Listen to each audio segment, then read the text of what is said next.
இப்போ கனவு படம் அப்படின்னு சொன்னா இது வரைக்கும் முன்னாடி எடுத்த படம் எந்த படமே கனவு படம் இல்லையா? இப்போ வேற வழியே இல்லை, வேல்பாரி என்னுடைய கனவு படம் அப்படிங்கிற ஒரு விஷயத்த அவர்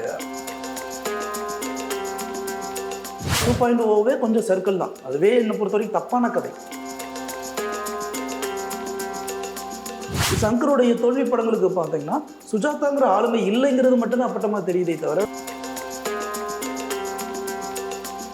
ஒவ்வொரு நடிகருடைய சம்பளம் எல்லாத்தையுமே இன்னைக்கு 4 மடங்காகவும் 5 மடங்காகவும் உயர்த்தி இன்னைக்கு முதல் நாள் வசூல், 2ஆம் நாள் வசூல் அப்படின்னு சொல்லி இந்த மாதிரியான பிரிவினைகளை எல்லாம் கொண்டு வந்தது லைக்கா தான்.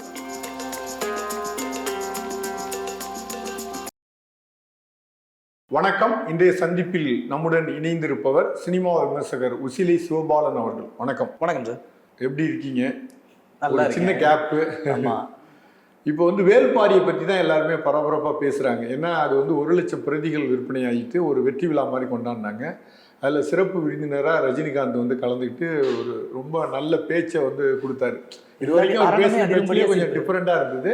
அப்போ டைரக்டர் சங்கர் என்னோட கனவு படமாக இது இருக்கும் அப்படின்னு சொன்னார். இதுக்கு என்ன காரணம்? ஏன் அப்படி சொல்கிறாரு? சங்கருடைய படங்களில் பிரம்மாண்டம் அப்படிங்கிறது பாடல்கள். ஒவ்வொரு பாட்டுக்குமே மெனக்கிடுவார்.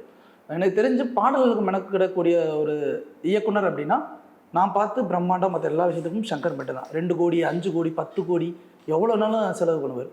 இப்போ வேல்பாரி நாவல் அப்படிங்கிறது அது நம்ம ஆரம்பத்தில் படிக்கும்போது கொஞ்சம் சுவை குறைவாக இருக்கும். ஆனால் நீங்கள் படிக்க படிக்க கபிலனையும் வேல்பாரியும் சந்திக்கும் இடத்துல இருந்து அதோடைய சுவை வேறு மாதிரி இருக்கும். காட்சிகள் ஒவ்வொன்றுமே நம்ம திரைக்கதைக்கு தொடர்பு படுத்திக்கிற மாதிரியான ஒரு விஷுவல் இருக்கும். அதிகமாக பயங்கரமாக ரஜினிகாந்த் அதான் சொல்றாரு, சங்கரே அதான் சொல்றாரு, ஒரு விஷுவலா இருக்கும் அப்படின்ட்டு. ஒரு 8 நாள் ஒரு கொற்றவை கூத்துன்னு ஒரு 8 நாள் இருக்கும். குறவை கூத்து தெரியும். கொற்றவை கூத்துங்கிறதுக்கு ஒரு 8 நாள் கூத்து ஒவ்வொன்றுமே ஒரு மாதிரி இருக்கும். அதெல்லாம் படமாக பார்த்தோம்னாலே நமக்கு மெய்சிலே இருக்கும். ஒவ்வொரு இதுவுமே அந்த மாதிரியான படிக்கட்டு. அது ஒரு சாதாரண தேவாங்கன்னு நம்ம ஊரில் சொல்லுவாங்க. அந்த ஒரு தேவாங்குக்காக நடக்கிற ஒரு மிகப்பெரிய விஷயம். ஆனால் அந்த கதையை அவர் விவரிச்ச விதம் இருக்கு இல்லையா, அது சங்கருக்கு பிரம்மாண்டம் அப்படின்றதையும் தாண்டி அதை எடுத்தால் நல்லா இருக்குங்கிற ஒரு ஆளை பதிந்த ஒரு விஷயம் சார். அதனால தான் அதை கனவு படம் அப்படின்னு சொல்லி அவர் சொல்லிக்கிட்டே இருக்காரு. நான் எனக்கு தெரிந்து அது புத்தகமே 2 வால்யூம், இவர் 3 பார்ட்டாக நான் எழுதி வச்சுருக்கேன் ஸ்க்ரீன் பிளே அப்படிங்கிறாரு. ஆனால் எனக்கு தெரிஞ்சு நம்மளும் சினிமாக்குள்ளே இருக்கிறதுனால எனக்கு தெரிஞ்சு ஒரு 5 வால்யூமாக 5 பார்ட்டாக எடுத்தால் மட்டும்தான் முழுமையாக நீங்கள் அந்த கதையை சொல்ல முடியும். எங்கள் அங்கங்கே இடையில நிறைய கேப் இருக்குது. ஒவ்வொரு எபிசோடுமே ஒரு மாதிரியான விஷயங்களை சொல்லும். அது மாதிரியே இருக்கும்னு நான் நினைக்கிறேன். இப்போ கனவு படம் அப்படின்னு சொன்னால் இது வரைக்கும் முன்னாடி எடுத்த படம் எந்த படமே கனவு படம் இல்லையா? அது அவர் முன்னாடி எந்திரன் எனக்கு கனவு படம் அப்படின்னு சொல்லி அப்போ இருந்து ஆசைப்படுறாரு. எல்லாருக்கும் ஒரு ட்ரீம் ப்ராஜெக்ட் இருக்கும்ல. அந்த ட்ரீம் ப்ராஜெக்ட் அப்படிங்கிறது ஒரு வித்தியாசமாக டெக்கியாக தொழில்நுட்பத்தோடு ஒன்று இருக்கணும் அப்படின்னு ஆசைப்படுறாரு. இடையில அவர் கனவு படம்னு சொல்லி நிறைய படங்களை எடுத்த பல விதமான விமர்சனங்களை சந்திச்சதுனால இப்போ வேறு வழியே இல்லை, வேல்பாரி என்னுடைய கனவு படம் அப்படிங்கிற ஒரு விஷயத்த அவர் ஆணிபூர்வமாக நம்பி உட்காந்துருக்காரு. அது நிஜமாகவே அதில் அந்த விஷுவல் கொண்டான வேலைகள் அவ்வளோ இருக்குது. ஆனால் அதுக்கு அந்த கனவுக்கு கரெக்டாக மீப்பிக்கிறதுக்கு சுஜாதா மாதிரியான ஒரு ஆளுமை தேவை. இப்போ அவருக்கு அது இல்லை. இன்னொரு விஷயம் என்னன்னா, நீங்கள் சொல்லும் போது இந்த 5 பார்ட்டாக எடுக்கலாம் அப்படிங்கிறீங்க. இந்த வேல்பாரி அதோட விஷுவல்ஸ் எல்லாத்தையும் நினச்சி பார்த்தா பெரிய பட்ஜெட்டில் இந்த படம் எடுக்கிற மாதிரி இருக்கும். ஏன்னா இது வரைக்கும் எடுக்காத ஒரு பட்ஜெட்டில் எடுக்கிற மாதிரி இருக்கும். அதுக்கு எப்படி தயாரிப்பாளர்கள் தயாராக இருக்காங்களா? இல்லை சார், இப்போ நிச்சயமாக இல்லை. சங்கர் பெயருக்கு எடுத்துக்கிட்டாருன்றதையும் தாண்டி உங்களுக்கு வரிசையாக 2.0வே கொஞ்சம் சர்க்கிள் தான். அதுவே என்னை பொறுத்த வரைக்கும் தப்பான கதை. ஒரு பக்ஷிராஜன்ற ஒரு நல்லவனை பேய் மாதிரியும் 2.0ங்கிற ஒரு வைரஸ் கிருமியை நல்ல மாதிரியும் காமிச்சு சித்தரிக்கிறது எந்த விதமான மனநிலைங்கிறது புரியல. அந்த இடத்துல எழுத்தாளர் சுஜாதா இருந்திருந்தாருன்னா அப்படி ஒரு கதை எடுக்க விட மாட்டார். இப்போது இதற்கு அடுத்து சங்கருடைய தோல்வி படங்களுக்கு பார்த்தீங்கன்னா சுஜாதாங்கிற ஆளுமை இல்லைங்கிறது மட்டும்தான் அப்பட்டமாக தெரியுதே தவிர வேறு எதுவுமே கிடையாது. அப்போது வேல்பாரி கதை ஒரு சூப்பர் கதை. இதை திரைக்கதை வடிவம் கூட யாரோ ஒருத்தவங்க பண்ணிடலாம். ஆனால் சுஜாதா இருக்கும்போது சங்கர் படத்தில் அழுத்தமான வசனங்கள் இருக்கும். இப்போ இந்த மாதிரியான ஒரு கதை எடுக்கும்போது அழுத்தமான வசனங்கள் எழுதுறதுக்கு யாரும் இல்லை. இது முதல் பாயிண்ட். இது இவர் சைடில் இருக்கிற ஒரு சர்க்கிளாக நான் பார்க்குறேன். 2வது பாயிண்ட், இவர் அடுத்தடுத்து கொடுத்த தோல்வி படத்துலேயும் அந்த படத்தில் வேலை செஞ்ச அந்த டெக்னீஷியன்ஸ்லேருந்து எல்லாருமே அவர் மேலே வச்சிருந்த ஒரு அதிருப்தியான விஷயம். இது எல்லாமே என்ன ஆயிடுச்சு, இப்போ இந்தியன் 2ல் பெரிய டிசாஸ்டர் ஆனது, கேம் சேஞ்சர் எதிர்பார்த்து அது ரொம்ப ரொம்ப ரொம்ப டிசாஸ்டர் ஆனது. இது எல்லாமே என்னென்னா சங்கருக்கு ஒரு பெரிய ஐடியா கொடுத்துச்சு. லைக்கா ப்ரொடக்ஷன்ஸுக்கும் அவருக்கு எவ்வளோ பெரிய பிரச்சனை இருந்துச்சுங்கிறது தெரியும். இப்போ லைக்கா ப்ரொடக்ஷன்ஸ் எங்கள் தமிழ்நாட்டிலேயே இல்லை. இப்படி எல்லாருமே வந்து அப்படியே பின்னோக்கி போகிறதுனால இவர் கேட்குற அந்த ஃபண்டு கிட்டத்தட்ட ஒரு 700 கோடி கூட வரும், அந்த அளவுக்கு இருக்கும் அதில் வேல்யூ. ஸோ அந்த அளவுக்கு ஃபண்டு உள்ளே இறக்கி பண்ணி அந்த அவ்வளோ பெரிய பட்ஜெட்டில் அந்த படத்தை எடுக்கிறதுக்கு ப்ரொடியூசர்ஸ் இங்கே இல்லை. அதுதான் நிதர்சனமான உண்மை. அது அவர் கனவு படம்னா அந்த கனவை மெய்ப்பிக்கிற அளவுக்கு இவர் ஏதாவது ஒரு படம் பண்ணிட்டா மட்டும்தான் வேல்பாரியை தொடவே முடியும். இப்போ இந்த இந்தியன் 2 இந்தியன் 3 இருக்குல்ல, இந்தியன் 2 இந்த அவர் வந்து காலத்தை கடந்து எடுத்தது மாதிரி இருக்குல்ல, அந்த அந்த சப்ஜெக்ட் வந்து அவர் எடுத்த இந்தியன் 1 எடுத்த காலகட்டத்தோட சூழல் வேற, இந்தியன் 2 வெளிவந்த காலகட்டம் வேற. அந்த காலகட்ட மாற்றத்தினால தான் அந்த படம் ஃபெயிலியர்னு நினைக்கிறீங்களா? அது சரியா இல்லாததான் சார். ஏன்னா இப்போ இந்தியன் எடுக்கும்போது அந்த காலகட்டத்தையும் தாண்டி அந்த படம் நின்னதுக்கு காரணம் இந்தியன் தாத்தாங்கிறவர் அப்போவே 80 வயசு ஒரு ஆள், ரொம்ப கலையெல்லாம் தெரிந்த ஒரு மனிதர். அதுல ஒரு நேர்த்தி இருக்கு. ஐஎன்ஏல இருந்தவர், சுபாஷ் சந்திர போஸ் ட்ரூப்ல இருந்தவர். இப்படி அதுக்கு அந்த கதைகளுக்குள்ள ஒரு கிளைக்கதைன்னு அத்தனை கதைகள் உள்ள தொடர்புபடுத்தி நம்ம பார்க்குற மாதிரி இருந்துச்சு, ரசிக்கிற மாதிரி இருந்துச்சு அந்த கதை. அதனால நமக்கு பார்க்கறதுக்கு விறுவிறுப்பாக இருந்துச்சு. இதில் அப்படிப்பட்ட இந்தியன் தாத்தா திரும்ப 105 வயசு வரைக்கும் வந்து 6 பேக் ஆப்பில் வச்சுக்கிறாரு அப்படின்னா ஏற்றுக்கிற மாதிரியா இருக்குது.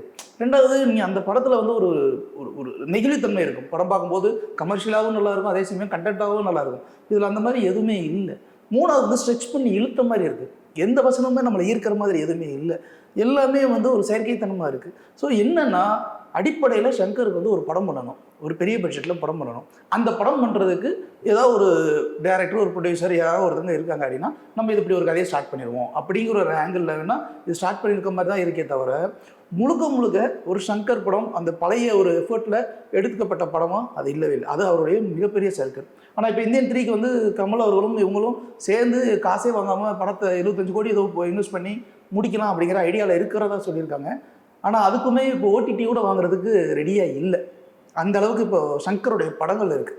இப்போ லைக்காவும் இந்த மாதிரி படங்களுடைய ஃபெயிலியர்னால அவங்களும் அடுத்தடுத்து படங்கள் இப்போ ஒன்றும் பெரிய முயற்சிகள் தமிழ்நாட்டை விட்டு போயிட்டாங்க. இப்போ இல்லை லைக்கா இங்கே இல்லவே இல்லை சார். அவங்க ஆனால் ஆரம்பத்தில் பேசின பேச்சு அப்படி, எங்களுக்கு வந்து இது ஒரு டீ சாப்பிட்ற செலவு, இவ்வளோ பட்ஜெட் இன்வெஸ்ட் பண்ணுறீங்களா, அது பண்ணுறீங்க. எனக்கு லைக்கா மேலே ஒரு அதிருப்தி இருக்குது சார். என்ன அதிருப்தின்னா, ஒவ்வொரு நடிகருடைய சம்பளம் எல்லாத்தையுமே வந்து இன்னைக்கு 4 மடங்காகவும் 5 மடங்காகவும் உயர்த்தி இன்னைக்கு முதல் நாள் வசூல், 2ஆம் நாள் வசூல் அப்படின்னு சொல்லி இந்த மாதிரியான பிரிவினைகளை எல்லாம் கொண்டு வந்தது லைக்கா தான். அதற்கு முன்னாடி வரைக்குமே நம்ம ஊரில் நிறைய தயாரிப்பாளர்கள் இருந்தாங்க, பெரிய பெரிய பட்ஜெட் படம்லாம் எடுத்தாங்க. ஆனால் எங்கேயுமே வந்து இந்த கலெக்ஷனு, அதே மாதிரி இந்த நடிகர்களுடைய சம்பளம் எவ்வளவு, படத்துக்கு என்ன தேவையோ அதை கொடுத்துட்டு இருந்தாங்க. இப்போ இவங்களுடைய சம்பளம்லாம் இன்றைக்கி அதிகமாகிடுச்சு. அதனால் ப்ரொடக்ஷன் வேல்யூ கம்மி பண்ணி படம் எல்லாமே இதாகிடுச்சு. இப்போ அப்படிப்பட்ட லைக்கா இன்றைக்கி எங்கே போனாங்க? ஒரு நல்ல படம் கொடுக்க முடியல, இப்போ அவங்க போயிட்டாங்க. எல்லா ஆர்டிஸ்டோட வேல்யூவும் எல்லா ஆர்டிஸ்டோட சம்பளமும் அதிகமாகிடுச்சு. இப்போ அந்த அளவுக்கு படம் கொடுக்கறதுக்கு இப்போ யார் இருக்கா ப்ரொடியூசர்ஸ்? இதுதான் பிரச்சனை. இப்போ வேல்பாரியில் வந்து கதை தயாராக இருக்குது, ஸ்கிரிப்டே தயாராக இருக்குது, டைரக்டர் தயாராக இருக்கார், தயாரிப்பாளர் இல்லை, யார் ஹீரோவாக நடிக்கிறதுக்கான வாய்ப்பு இருக்குது? அது அப்புறம் தான் யாஷா வச்சு பேசுகிறதா சார் இருக்குது, முடிவுலேயே இருக்காங்க. கேஜிஎஃப்லேருந்தேவும் யாஷா வச்சு தான் பண்ணணும் அப்படிங்கிறதுல சங்கர் கொஞ்சம் தெளிவாக இருக்காரு. ஏன்னா அந்த கதாபாத்திரம் வேல்பாரியோடைய அந்த உடல்வாகு, கட்டுமஸ்தான உடம்பு, ஒரு காட்டுவாசி மாதிரி இருந்தது. அப்போ பார்க்கும்போது யாஷ் மட்டும்தான் இருந்தார். வேற நம்ம ஊர் நடிகர்கள் அந்த அளவுக்கு அந்த அந்த டோனுக்குள்ளே வரல. அதனால எனக்கு அங்கே இருக்குது. அந்த கபில முனிவர், அப்புறம் இன்னும் மற்றவர்களும் விக்ரம், சரத்குமார், இவங்க எல்லாரையும் போடலாம். ஆனால் மெயினாக அந்த வேல்பாரி கதாபாத்திரத்துக்கு யாஷ் மட்டும்தான் கரெக்டாக இருப்பார் அப்படிங்கிறது ஆல்ரெடி ஒரு டிஸ்கஷன் போயிருக்கு. இப்போ வந்து பெரிய பட்ஜெட்டில் இந்த வேல்பாரி வெளிவரும்போது அது வந்து மல்டி லாங்குவேஜாக தானே வர முடியும். தமிழை நம்பி மட்டும் அதை எடுக்க முடியாது இல்லை. ஆனால் உங்களுக்கு இது மல்டி லாங்குவேஜாக வர முடியும். எல்லா ஊர்லேயுமே ஒரு வரலாறு இருக்கும். இது வேல்பாரி அப்படிங்கிற ஒரு கதாபாத்திரம் நம்ம ஊருக்கு தெரியுங்கிற மாதிரி அவனுக்கு ஒரு கதை இருக்கு இல்லையா? அதில் ஒரு சுவாரஸ்யமான ஒரு காதல், ஒரு ஒரு ஒரு ஒரு மலைக்காட்டுக்குள்ளே நடக்கிற ஒரு விஷயம், அதில் ஒரு வீரம், அவங்க தங்களுக்குள்ள இருக்க நடக்கிற மாதிரி ஒரு இதை தன்னை கனெக்ட் பண்ணிக்க முடியும். ஆங்கிலத்தில் அப்போகலிப்டோன்னு ஒரு படம், அந்த படத்தை மொழியே இல்லாத ஒரு படம். அந்த படத்தில் மொழியே பேசவே மாட்டாங்க, அவங்க என்ன பேசுறாங்கிறது தெரியாது. ஆனால் அந்த படத்தை அப்படி கண்ணு வைக்காமல் நம்ம பார்த்து பார்த்து ரசிப்போம். ஏன்னா அங்கே ஒரு அடிமைத்தனம் இருந்துச்சு. அங்கே அதில் வந்து ஒரு வீரன் உருவானான், அங்கேருந்து அந்த வீரன்லேருந்து குடும்பத்தை பாதுகாக்கிறான். இப்படி பல விஷயங்கள் அதில் இருக்குல்ல.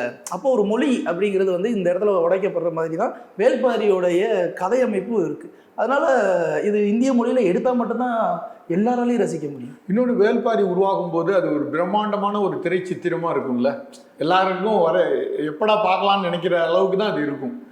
நம்மளாம் படிச்சிருப்போம், சோமபானம் அப்படின்னா ஒன்று படிச்சிருப்போம். ஆனால் சோமபானம் சுறாபானம்பாங்க. அது எங்கே இருக்குது எப்படி இருக்குங்கிறது தெரியாது. ஆனால் இதில் அதில் ஒரு விளக்கம் இருக்கும். ஒரு பழந்தமிழர் வாழ்க்கையை வந்து விஷுவலாக பார்க்கறது இருக்குல்ல, ஆமாம், அது ரொம்ப முக்கியமான ஒரு விஷயம். வழக்கொழிஞ்ச நிறைய வசனங்கள் சார். கரும்பாலை கூட்டம் அப்படின்னு ஒரு இருக்குது. இவங்களாம் யார் என்னன்னு பார்த்தா அவங்களாம் கரும்பு சாப்பிட்டு இது பண்ணுறவங்க. அதில் இருந்தால் கரும்புன்ற ஒரு பேரே வந்துருச்சு. இந்த மாதிரி பேர் விளக்கமே அதில் ஏகப்பட்டது இருக்கும். ஸோ டீட்டெயிலிங் வந்து அவ்வளோ சூப்பராக இருக்கும். அவங்க ஒரு கூட்டம், ஒரு யானை நடந்து வர பாதை, ஒரு பச்சை மலைன்னா என்ன, அதுக்குள்ளே இருக்கிற ஒரு புதையல், தங்க சுரங்கம், இப்படி பயங்கரமாக இருக்கும். இப்போ யாத்திசைன்னு ஒரு படம் வந்தது தரணி ராஜேந்திரன் இயக்கத்தில். அதில் வர மொழியை வந்து நம்ம எல்லாம் விமர்சனம் பண்ணோம், புரிபடலை அப்படின்னு.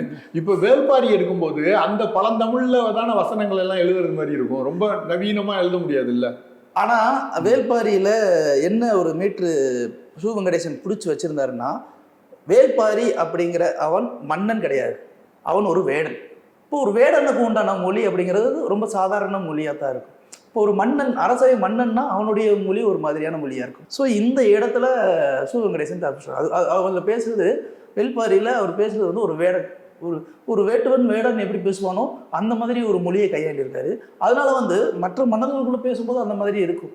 நம்ம மக்கள் வந்து சில விஷயங்கள் என்னன்னா, தமிழ் கொஞ்சம் 1000ல் ஒருவன் வரும்போதேமோ எங்களுக்கு தமிழ் புரியல, எதுக்கு சப்டைட்டில் கொடுங்க அப்படின்னா சொன்னோம். அது ஒன்றுமே பண்ண முடியாது, கடந்து தான் போகணும். ஆனால் இதில் வந்து இந்த புத்தகம் வாசிச்சவங்களுக்கு தெரியும் இது ரொம்ப சாதாரண ஒரு மொழியில் நடையில் தான் எழுதியிருக்காரு அப்படின்னு. அந்த நடை போகும் கதையில் வசனமாக எழுதுறது, அது அழகாக இருக்கும். இப்போ நீங்கள் சொல்கிறத பார்த்தா அந்த வேள்பாரி, அதோடைய அந்த பிரம்மாண்டம், கதை அமைப்பு, அப்புறம் இயக்குனர் சங்கர், ப்ரொடியூசர் யாருன்னு தெரியல, அதே மாதிரி யாரு நம்ம நடிக்க போறாங்க ஒரு கெஸ்டில் நம்ம பேசுகிறோம். இது உருவாகும் போது என்ன மாதிரியான ஒரு இதாக உருவாகும் தமிழ் சினிமாவில், என்ன மாதிரி ஒரு படமாக இது இருக்கும்? ஒரு மாபெரும் படைப்பாக இருக்கும் சார். இதுக்கு வந்து என்னன்னா, வேள்பாரி கதையாக ஒரு 3 எழுதிட்டேன்னு சொல்கிறார் இல்லையா சங்கர் சார். ப்ரொடியூசர்ஸ் வந்தாலுமே ப்ரீ ப்ரொடக்ஷன் வரைக்கும் 1 வருஷம் 1.5 வருஷம் வரைக்கும் போகும். நீங்கள் அப்படி ஒரு மழைக்காலத்தை திட்டமிடுதலே உங்களுக்கு ஒரு 1 இயர் ஆகிடும். நிச்சயமாக கூடவே ஆகும்னு நினைக்கிறேன். திட்டமிடுறது, யார் நடிக்க போறாங்க, இது எல்லாமே சொல்றேன். அந்த உங்களுக்கு வந்து லொக்கேஷன் அந்த மாதிரியான ஒரு இடம் அமையணும். இந்த கண்ணப்பா படத்துக்கு நியூசிலாண்டில் போய் எடுத்துட்டு வந்தாங்க பார்த்தீங்களா, நம்ம ஊர் அப்படி ஒரு க்ரீனே போயிடுச்சுன்னு. இது பேரே பச்சைமலை. பச்சைமலைங்கிறது நம்ம கண்டுபிடிக்கணும். அப்படி ஒரு மலையை நீங்கள் கண்டுபிடிக்கணும். அந்த மலையை சுற்றி சேர சோழ பாண்டியன் 3 மன்னர்களும் கீழே இருக்கணும். இப்போ இதுக்கெல்லாம் வந்து கரெக்டான ஒரு லொக்கேஷன். அப்போ சேர சோழ பாண்டியன் ஒவ்வொரு மன்னனும் அவனுடைய நடை, உடை, பாவனை, அவன் உபயோகப்படுத்துகிற ஆயுதம், அதில் வருதுக்கிற அந்த அதுக்குள்ளே அந்த இதுக்குள்ளே ஒரு 18-20 கிராம மக்களுடைய ஒவ்வொருத்தவங்களோட வாழ்வியல், அவங்களுக்கு நடை, உடை, பாவனை அப்படின்னு கிட்டத்தட்ட ஆர்ட் ஒர்க்கு அவ்வளோ இருக்குது. அதை டிசைன் பண்ணி ரெடி பண்ணி அதுக்கப்புறம் அதெல்லாம் மேனுஃபேக்சர் பண்ணி அதை கரெக்டாக செட்டுக்கு கொண்டு வந்து எடுத்து பெரிய ப்ராசஸ் இது. ஆனால் இதை மட்டும் கரெக்டாக எடுத்து சூப்பராக வந்து இன்னும் பண்ணிட்டாங்கன்னு வச்சுக்கோங்களேன். என்றைக்குமே தமிழ் சினிமாவில் எப்போவுமே ஒரு பிரம்மாண்டத்துக்கு சந்திரலேகா இன்னும் கொண்டாடிக்கிட்டு இருக்கோமோ, அதே மாதிரி ஒரு பிரம்மாண்டத்துக்கு அடுத்து வேள்பாரி அப்படிங்கிற ஒரு விஷயத்தை கொண்டாடிடலாம். நாமும் அதுக்காக காத்திருப்போம். மீண்டும் பேசுவோம். நன்றி, வணக்கம். நன்றி. இந்த வீடியோ உங்களுக்கு பிடிச்சிருந்தா லைக் பண்ணுங்க, ஷேர் பண்ணுங்க, கமெண்ட் பண்ணுங்க. மறக்காம OH சினிமா சேனலுக்கு சப்ஸ்கிரைப் பண்ணுங்க.